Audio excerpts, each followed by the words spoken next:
Hi friends!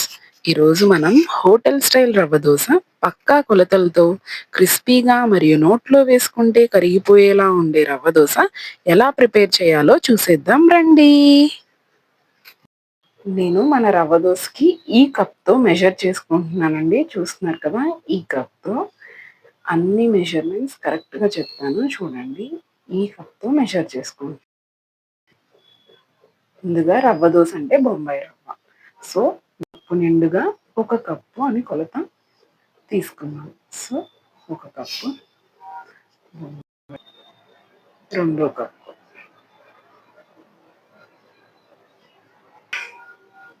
అదే కప్పుతో మనం 2 కప్పులు బియ్యపిండి తీసుకున్నాం. ఒక కప్పు బియ్యపిండి అండి. ఇలా మనం రవ్వ ఎంత తీసుకుంటే కరెక్ట్‌గా బియ్యపిండి కూడా అంతే తీసుకోవాలి. ఇది రెండో కప్పు బియ్యపిండి.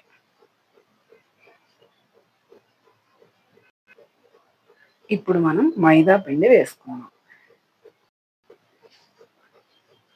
ఈ మైదా మెజర్‌మెంట్ ఎలా అంటే మనం ఎంతైతే రవ్వ తీసుకున్నామో దాంట్లో హాఫ్. ఇప్పుడు నేను 2 కప్పులు రవ్వ వేసుకున్నాను కాబట్టి, ఒక కప్పు మైదా పిండి వేసుకుంటున్నాను. మీరు ఒకవేళ ఒక కప్ రవ్వతో మొత్తం మనం రవ్వ దోస బ్యాటర్ ప్రిపేర్ చేసుకుంటున్నట్టయితే, హాఫ్ కప్ మైదా తీసుకోవాలనమాట. సో, రవ్వ 1 కప్ అయితే, బియ్యపిండి 1 కప్, మైదా పిండి హాఫ్ కప్. సో, 1:1:1 ఉండాలి ఖచ్చితంగా. ఇప్పుడు మనం పెరుగు వేసుకుందాము. సో, 2 కప్పుల మనం రవ్వకి నేను ఒక ఫుల్ కప్ పెరుగు తీసుకుంటున్నానండి. మీకు నచ్చినట్లయితే ఈ పెరుగుని మజ్జిగగా చేసి మొత్తం కలిపేయొచ్చు మనం రవ్వ పిండి. అలా కూడా చేయొచ్చు. సో, ఒక కప్పు పెరుగు నేను మన రవ్వ పిండిలో వేస్తున్నాను. ఇప్పుడు ఇదంతా మనం రవ్వ దోస కన్సిస్టెన్సీ అంటే చాలా పలచగా దీన్ని ఒక బ్యాటర్ లాగా ఫార్మ్ చేసుకుందాము. సో, ఇలా మంచిగా ఫస్ట్ బాగా పిసుక్కోవాలండి ఇలా. పిసుక్కున్న తర్వాత ఒక బ్యాటర్ లాగా ఫార్మ్ చేసుకోవాలి వాటర్ పోసుకొని. ఎంత రిక్వైర్డ్ క్వాంటిటీ వాటర్ పడితే అంత మీరు దీంట్లో పోసుకోవాలి. బాగా మిక్స్ చేసేస్తూ చేసుకోవాలి. చూస్తున్నారు కదా! ఇంత పల్చగా కలుపుకోవాలి. లంప్స్ ఏం లేకుండా రవ్వ గడ్డలు అలాంటివి ఏం లేకుండా ఇలా జారుగా కలుపుకోవాలి. దీన్ని మనం ఒక గంట పాటు పక్కన పెట్టేద్దాం. గంట తర్వాత మనం దీన్ని రవ్వ దోసగా వేసుకోవచ్చు. ఎంత ఎక్కువ నానబెడితే అంత మంచిదండి రవ్వకి. సో, రవ్వ దోస అంత క్రిస్పీగా వస్తది. అంత సాఫ్ట్‌గా వస్తది. దీంట్లోనే కొంచెం ఉప్పు కూడా వేసుకుందాం. సరిపడా ఉప్పు వేసుకుందాము. ఉప్పు వేసుకొని ఒకసారి బాగా కలుపుకొని మనం పక్కన పెట్టేసుకుందాం. ఇలా బాగా ఉప్పు కలిసే వరకు కలుపుకొని పక్కన పెట్టుకుందాం. చూస్తున్నారు కదా కన్సిస్టెన్సీ ఎలా ఉందో? ఇలా ఉండాలి కన్సిస్టెన్సీ.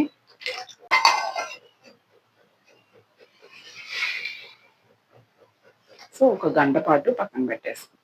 ఈ లోపల మనం దీనికి కావాల్సిన ఆనియన్స్, పచ్చిమిర్చి, క్యారెట్, జింజర్ ఇవన్నీ కట్ చేసుకొని ప్రిపేర్ చేసుకుందాం. చూస్తున్నారు కదా నేను వెజ్జీస్ అన్నీ రెడీ చేసుకున్నాను నా రవ్వ దోసకి. పచ్చిమిర్చి, అల్లం, క్యారెట్ తురుము, కొత్తిమీర, జీలకర్ర, ఉల్లిపాయ. సో, అన్నీ ఫైన్‌గా చాప్ చేసుకోవాలండి. నేను ఆనియన్ ఫైన్‌గా చాప్ చేసుకున్నాను. ఈ పచ్చిమిర్చి అనేది ఎవరిష్టం వాళ్ళది.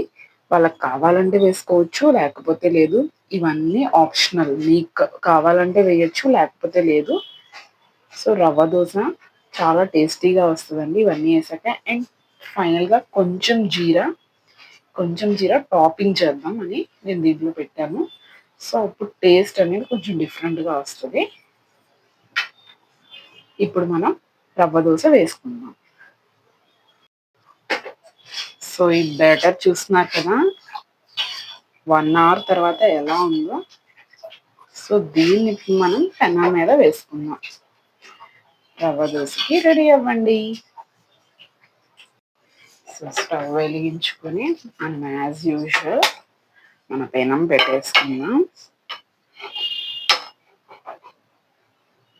రవ్వ దోసకి చాలా సహనం ఉండాలండి.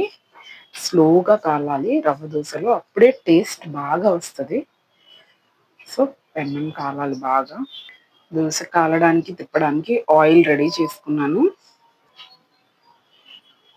ఇలా చిన్న ఆనియన్ కట్ చేసుకొని ఆయిల్లో డిప్ చేసి జస్ట్ ఇలా దోసకి మనం ఇలా తీసుకున్నాం, మొత్తం రబ్ చేయాలి పెనం మొత్తం. సో దట్ దోస ఏదైతే ఉందో అది పెనానికి అంటుకోదండి. ఇది చిన్న టిప్. నేను ప్రతి దోసకి ఇలానే చేస్తాను.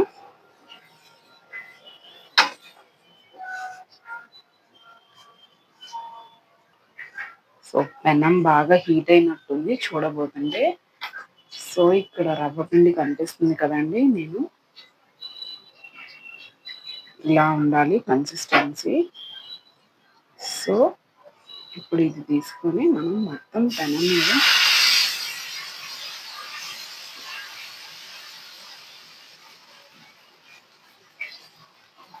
ఇలా రవ్వ దోశలాగా వేసేసుకోవాలండి. మొత్తం స్ప్రింకిల్ చేయాలి. మనం ఇది దోశలాగా వేసుకోలేము. సో ఇప్పుడు దీని మీద మనం రెడీ చేసుకున్న టాపింగ్స్ అన్నీ ఇలా ఇలా వేసుకుందామండి. Each and everything.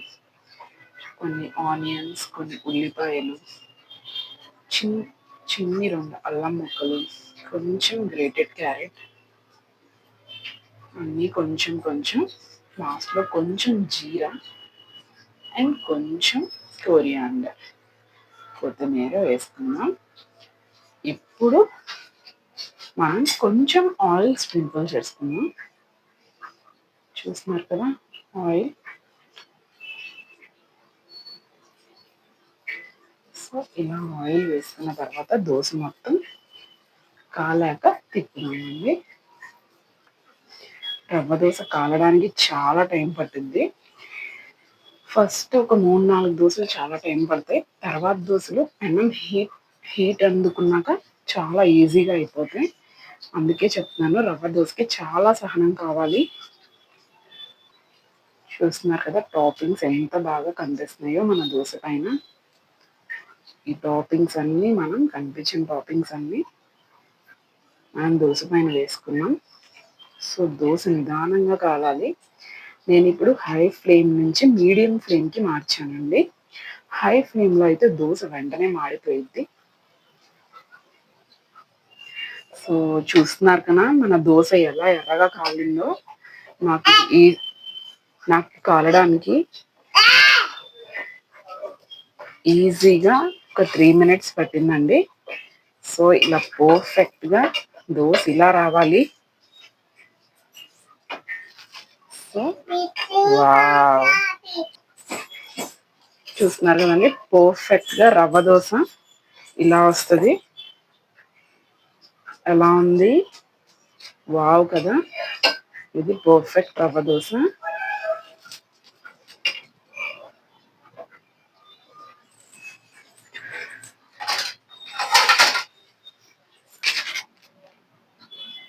సో చూస్తున్నారు కదా ఇలా ఉంది దోశ.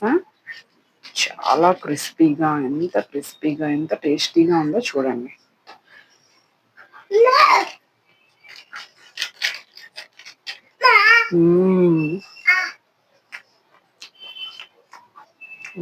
మా అమ్మాయి కూడా అడుగుతుంది దోశ పెట్టమని.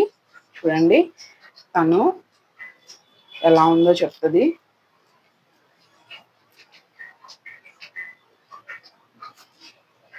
ఎలా ఉంది వేదు? సూపర్. దీనికి నేను పప్పుల చట్నీతో పేరప్ చేసుకుంటున్నానండి.